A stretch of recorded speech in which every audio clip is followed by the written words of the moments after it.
Nothing has been more valuable to me in my rhythm as a homemaker in the pursuit of getting healthy meals, or at least healthy-ish meals as best as I can do in that season, on the table 3 times a day, than having a well-stocked pantry, fridge, and freezer. Knowing there is always something to make, even if I failed to plan, even if I failed to set out meat, there's always something that I can make, and quickly, when I'm prepared, at least with inventory. This is something that I've learned over the years what works best for us. I have a list of what we like to eat, what makes me feel prepared and ready for the week ahead. But of course, it could look very different for your family depending on where you live and your preferences. My younger sister is a farmer, so she raises her own pork, chicken, and beef. So a lot of the meals I make center around those meats because they're what I have access to locally,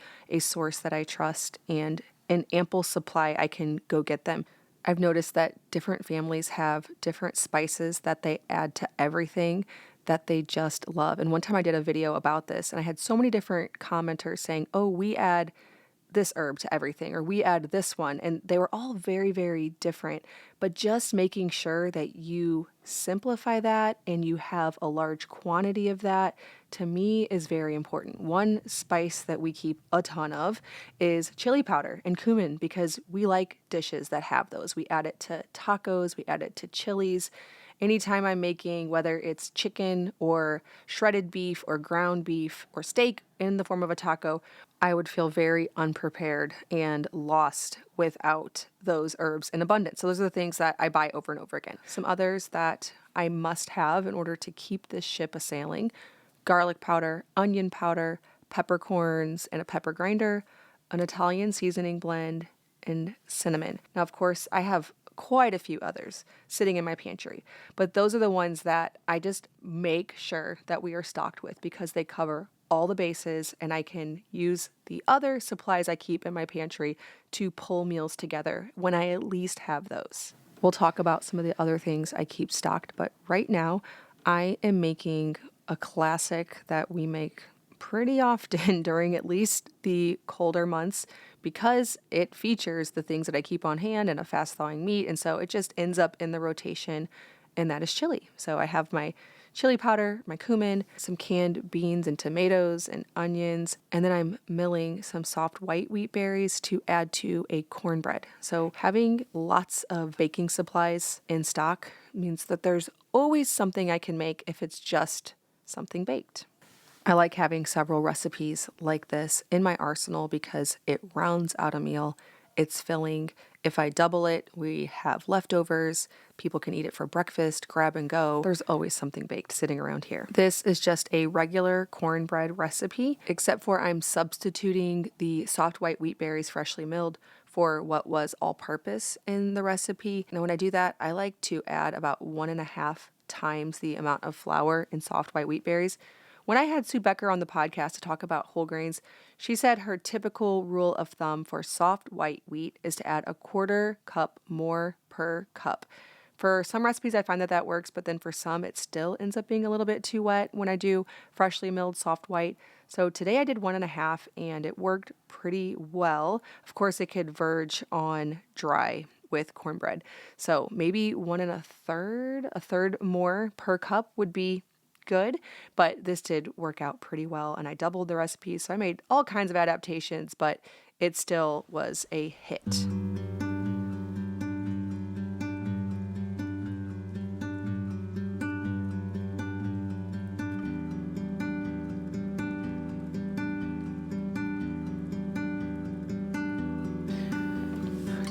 This afternoon, I'm going to bake some bread that I had sitting in the refrigerator. I've said it on here many times, but it is my motto with sourdough to just always start something when you have a little extra time. Don't worry about the timing. I don't know that I've ever made too much dough, but I have had plenty of times where I don't know what to make, and I have something sourdough waiting for me in the fridge or on the countertop, wherever it is at that point in the process, and it's always helpful.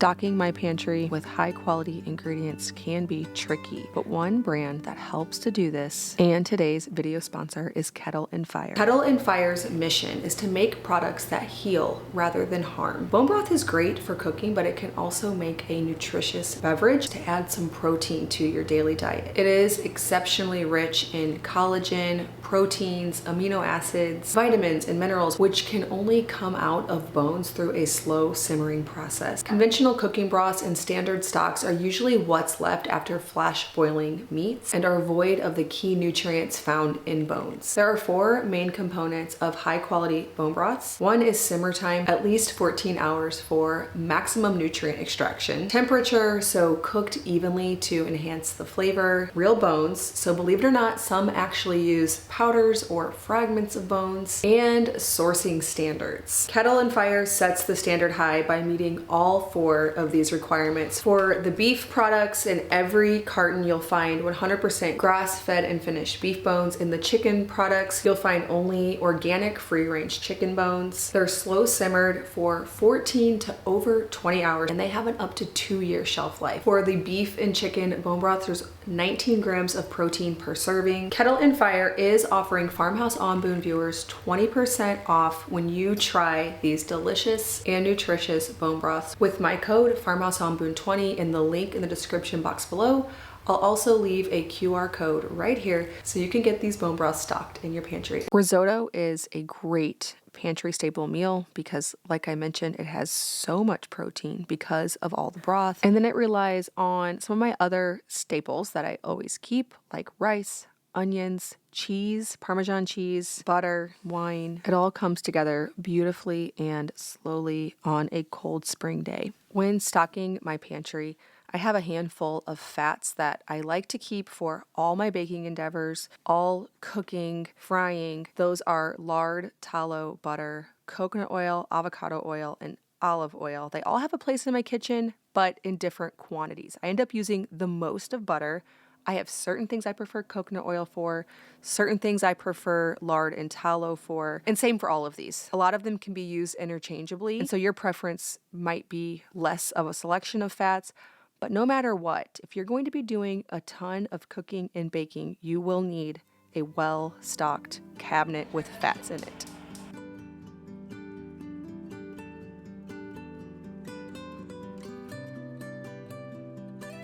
My pantry is made up of mostly ingredients, but I do keep some snacky things on hand for days when stuff gets really busy and I have an option, a bailout, if you will. Things like tortilla chips to make up quick nachos and quality granolas to have a quick and easy breakfast, or I can pack these things. If we're going to the park, we can do a quick lunch. Now that it's warmer, I'm finding us doing that more and more, and I really just like to feel prepared. Other canned goods that I always have, now of course there's some that we like to have, but the ones that make me feel prepared, tomato products like tomato sauce, tomato paste, we already talked about diced tomatoes, pumpkin puree, we're using that less right now, but I do still have some in my pantry because it goes so well in baked goods. That's one that I could be okay without, but in the fall, not so much. Black beans, jam, pasta sauce, pizza sauce, applesauce, and canned salmon for a quick meal in a pinch. I do also like to keep green beans for a quick side. Today, I am making pizza with some of my pantry staples.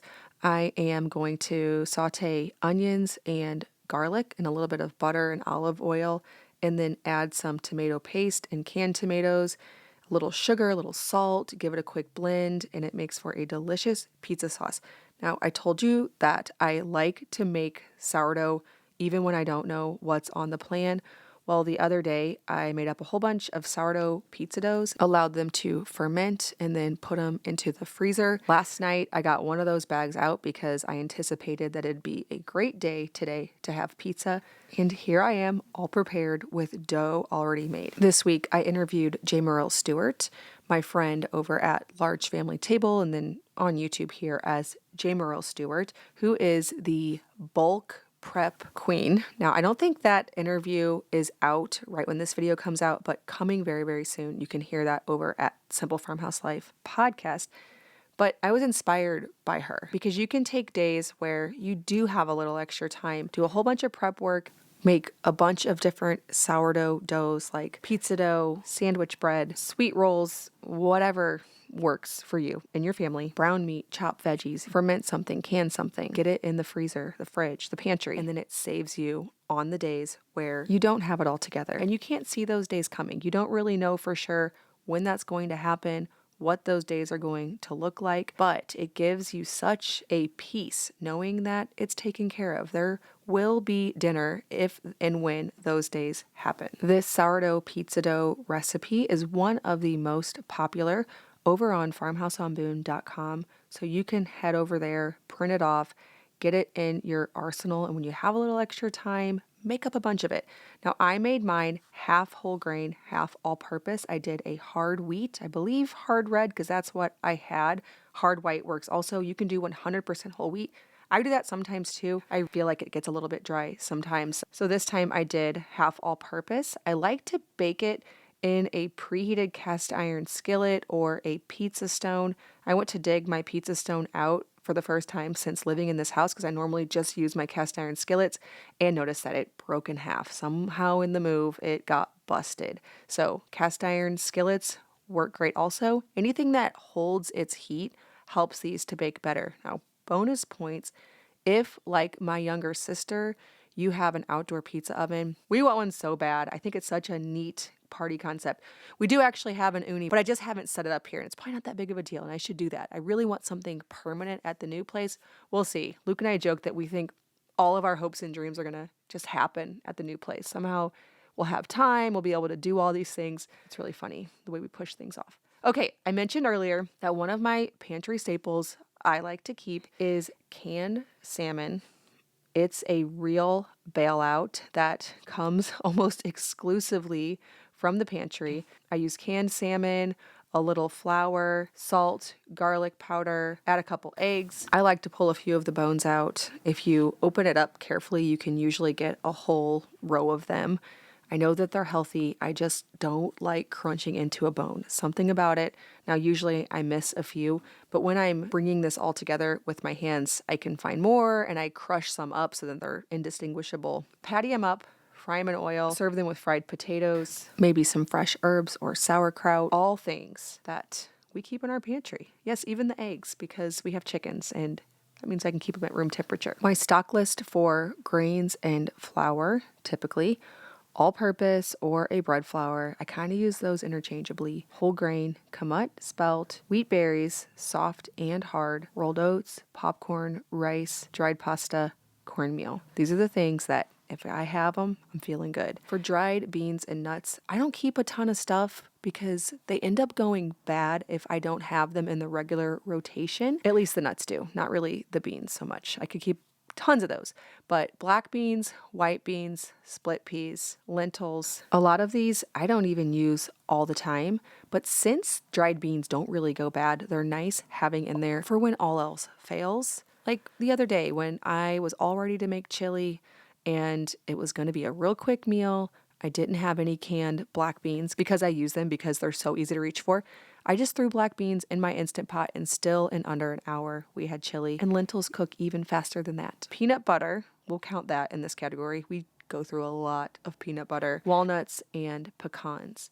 If one of my kids wakes up late and wants to grab something quick for breakfast, there's always some kind of bread out on the counter, whether it's a sandwich loaf, a bagel, a biscuit, cornbread that they can either toast or just have not toasted and spread with peanut butter and jam. I find the older kids, at least, doing that pretty often.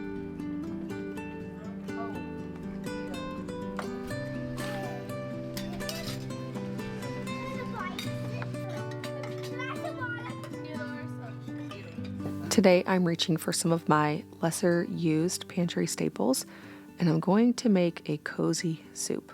We had a really nice March, and then April so far has been colder. I did a video several months back called My No Meal Planning Approach or something along those lines.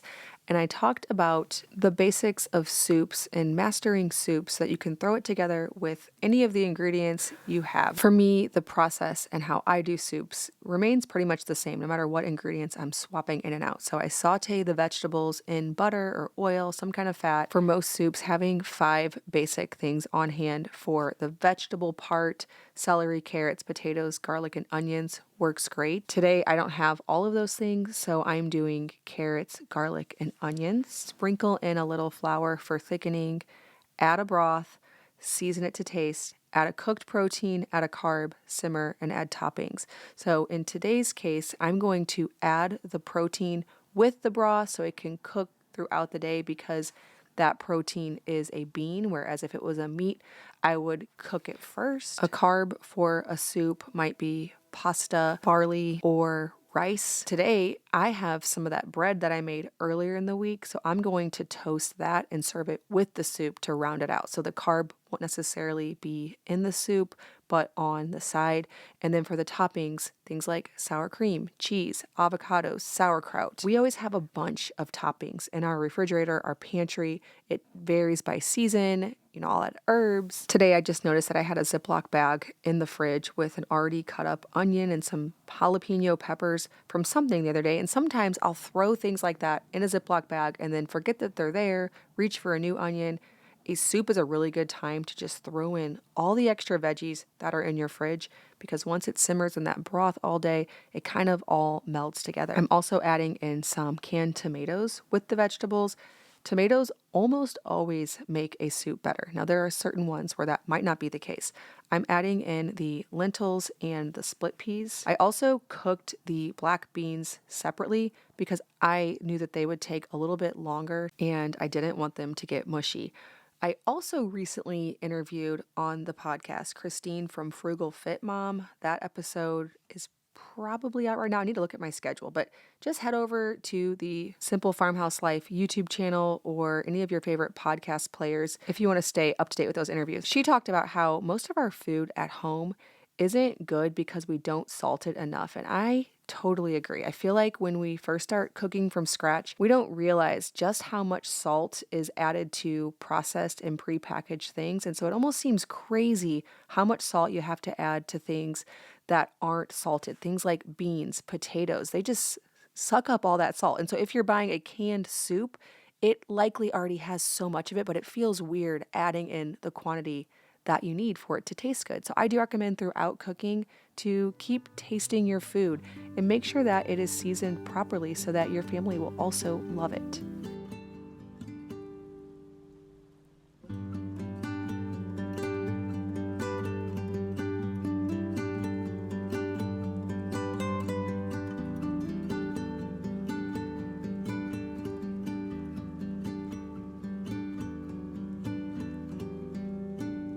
I was recently chatting with Meg Holler from Holler Homestead over on my podcast, and she said that one of her family's staple meals is pasta carbonara. And for whatever reason, this has never really crossed my radar. I had several of you mention it in my 30-minute meals video as well.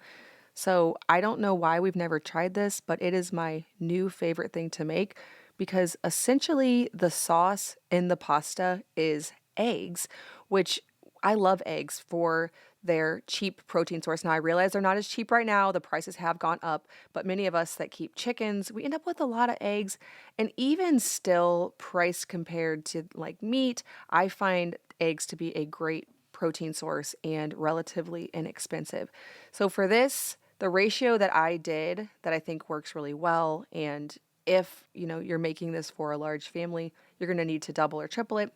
But 1 pound of pasta can be tossed with about 4 eggs. Now, I also sauteed some onions and garlic to add to the sauce, and I'm topping it with diced bacon. But other than that, that's pretty much all that this sauce for the pasta consists of. 4 eggs, some bacon grease, some onions, garlic, salt, pepper. Now, I did use the bacon grease to saute my onions and garlic. I reserved a little bit of it for future use because I didn't think that I needed all of that bacon grease. And then I added a little bit of water to deglaze the pan. I tempered the eggs by putting a little bit of pasta in with the eggs, stirring it around to get them warm, a little bit more pasta to get them a little more warm, until I felt like the eggs were nice and hot and I could comfortably throw them in with all of the pasta and have them not cook. So that's the only challenge with pasta carbonara, is adding the eggs without them cooking and turning into scrambled eggs in your pasta. I also add some freshly grated Parmesan cheese and fresh herbs. This one is definitely